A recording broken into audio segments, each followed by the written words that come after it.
Hello and welcome to this training video on how to get started using Wagepoint.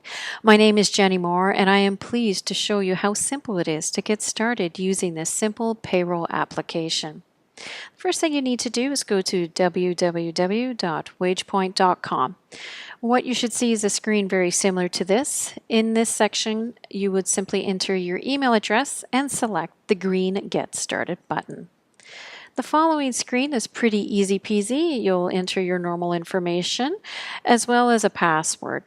Review the terms of use and again select the Get Started button. From here you'll be led to a portal which will look very similar to this. This is my demo company called Jenny's Cupcakes, mainly because I have a fetish with cupcakes.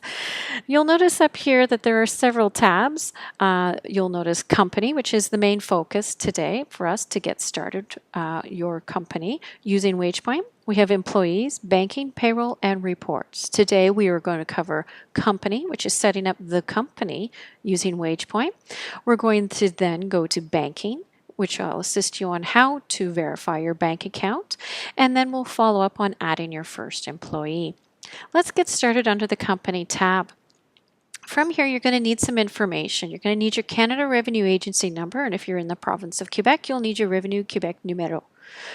So to get started, you'll require your legal company name. This is the legal company name that's on file with Canada Revenue Agency. If you're operating as a slightly different company name under that legal name, you can input that company name here. Follow through with the rest of the contact information and address. Note that if you are an accounting professional, this is the information for your client. This is not your information as an accounting professional, perhaps doing the payroll for your client. This is your client's information that you are filling out. Enter in the CRA number, if applicable, the Revenu Quebec number, as well as if there is a remittance schedule that is different from the non-accelerated. So if you're accelerated threshold 1 or 2, always please be sure to look at the bottom right-hand corner and save your changes. Now let's go to deduction types. Deductions, there could be various deductions employees may have on their specific paychecks. You can select to add a deduction here, in which there are several defaults. Don't be afraid here. If you do not see a specific deduction that you have that is a requirement for your organization, what I need you to do is to email support@wagepoint.com, indicate what the deduction type is and whether it is to be deducted after tax, deduct after CPP, after EI, or not. Please allow a couple of days for this to be initiated within your portal. It's very important that this is done correctly. Okay, same thing for income types. There's several income types other than payroll that an employee may have. You'll see that there's some defaults here, which are bonus, final pay, etc. But let's say you have an additional income type. Very similar to the deduction types, there are some defaults here. Again, please don't fret. If you don't see the income type you require, again, email support@wagepoint.com. You'll need to indicate what the name of the income type is and indicate if it's taxable, if it's pensionable, insurable, etc. Okay, pay groups is a wonderful little tidbit that I like using for some of the clients that we have. Most commonly, let's take the restaurant industry. If we want to separate pay groups by, let's say, the kitchen staff versus the wait staff, you can create two different pay groups to do that, which is nice for the reports that will be covered in an additional video. Okay, company holidays. If you are not already aware, Wagepoint can automatically calculate the statutory pay for your employees. It's wonderful. To do that though, if you are setting up a new client or if you are a new client to Wagepoint, you'll need to load the stat holiday days. Now, if you prefer to calculate them manually, that's okay too, and you can also have the option to remove them should you wish. Again, once you add the statutory days, please review the company holidays and remove anything that's not applicable. For instance, if I'm in the province of Ontario, I do not want statutory pay for family days, BC only applied to the employees, and I would delete that accordingly. Now, this is another little showstopper for you. Under the More tab, you'll see ROE authorization. Yes, folks, record of employment authorization. So what you can do if you so elect to do so is you can have Wagepoint represent your client or yourself with Service Canada to prepare records of employment on your behalf. It's a wonderful process if the employee has already had a payroll process through Wagepoint. It's very important. It's a wonderful process. You just get started here. There's step-by-step instructions on how to e-sign the document. It's important to have a contact information. Again, remember that in the company information tab, I said it was very important to have that Canada Revenue Agency number and the correct legal name. It is vital that that is correct in order for the ROE web authorization to be processed. It's a wonderful process. Okay, let's get started. So we've covered the company tab and all of the required information. The next thing you're likely needing to do is to verify the company's bank account. It's a good practice to give yourself, I would say, at least 1 week, if not 2, which is what we use in our practice, to make sure the bank is verified properly. There's a couple of reasons we want to do this. One is just simple compliance. We want to make sure that the bank account is linked to that organization. The other thing is we want to make sure it is the correct bank account because funds are going to be withdrawn from that particular bank account. We want to make sure it's set up properly. A couple of things you will need in order to ensure your banking information is verified correctly is a void check. Now, if your organization is paperless, like many organizations that are out there, not to worry. Please instruct your client, or if you are the client, to please go to the bank and ask for specific banking information. You will need, obviously, the bank name should be self-sufficient for you, but the transit number and the account number. A word to the wise, please. If you're thinking that you can get this information through online banking, please be very careful with the documentation you are getting. If it's a pre-authorized debit form, that is wonderful. It will likely give you all the information you require. However, please note that some online banking organizations do not have the full transit number. And if you use that transit number with validating your bank account, it could cause a delay. So I suggest it's a best practice to always get a void check or some sort of formal documentation from your bank in order to verify that the account is correct. You want to confirm that this is for a business account. Upload in PDF format only the void check or supporting documentation. And of course, review the pre-authorized debit agreement, etc., and save.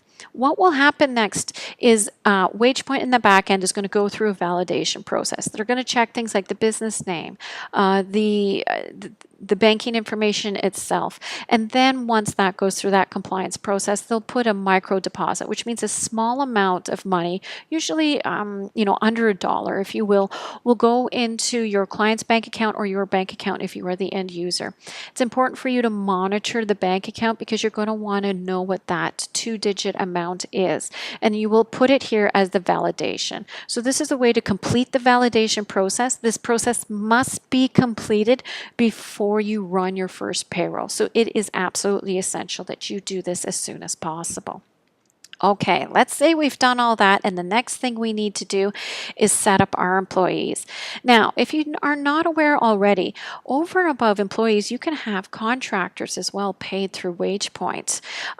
It's a great process as well. So we're just going to get started here by adding an employee. You can put in the name here. Let's say it's Jenny Moore. You would put in the province. Let's say it's on Prince Edward Island. Great folks there as well. Well, let's just put Ontario. Let's say my pay rate is $15 an hour and my hire date is maybe August 1st. Again, this is for hourly, the pay type, you can see it here. But let's say, no, it's salary. Okay, it's yearly amount. Well, then maybe we can put in, let's say $60,000 here as an amount here. Okay, and we can save. So you can set up employees whether they're hourly or salary. Now you're going to be guided to a next screen here with lots more information. You'll input the regular information, date of birth, hire date, social insurance number. You'll want the contact information for the employee. If they have a specific job, you can have multiple job types, which is wonderful. But this is the primary job assignment, and it's a salary of $60,000. You can review the the vacation section here. Maybe it's accrue each pay. Maybe it's paid out each pay. Maybe you want to override the percentage. Maybe you're feeling a little more charitable and want 10%. You'll have to relate to what is specific to your specific province. Okay, tax information as well. Which code that they relate to. Now, some or owners of organizations are EI exempt. That's where you would put this in. Some individuals may already be CPP exempt, or maybe for some other reason. So you could select the amounts here. Again, direct deposit, super important. If you are dealing with your employees, I find it's a best practice, again, to ask for a void check or something official from the bank account. Because it's not ever a fun story to not have their pay directly deposited into their bank account. You will get a warning from Wagepoint that the deposit could not take place, but for the employee, let's save them that grief and have that information already available, please. So you just simply add the bank account. If you choose, if you are going to do direct deposit, that is, you would do this. You can have up to 4 bank accounts that pay can be allocated to. It's quite lovely. Again, you're going to put in the branch number, the account number, and all the information here, whether it's checking or savings, and you would save the account. Now, there's a couple other sections here, depending on the type of employee. Remember, we added income and deduction types under the company tab. If we had them here, we can add them in as well. Same with deductions. Now, if you're adding an employee mid-calendar year, you're likely needing to put in the year-to-date amounts. That's where you would put these amounts here. So if you're switching payroll providers, or maybe you've done manual payroll, whatever the case is, it's very important to have those year-to-date amounts and put them here so that we don't over-contribute CPP, EI, all that good stuff here. So make sure you do that and save. And there you go. Now, if we go back to employees here, what you will notice is I have been set up as Jenny Moore. And oh, you know what? I did not put in my email address. And had I put in my email address, it's very important to do that right here to obtain the employee's email address. Because what you're going to do next is you're going to invite them. They're going to have their own employee portal. They will sign in, create their own password, and through that portal, they're going to be able to see their pay stubs. They're going to be able to see their T4s. They'll be able to change things like their mailing address if they move, and it's a great portal, and I strongly suggest that you obtain the email addresses for all employees that you represent and ensure that they use the portal to obtain their pay stubs, because it is a compliance item as well. And there you go. That is how easy it is to get yourself started using Wagepoint. Have yourself a fabulous day.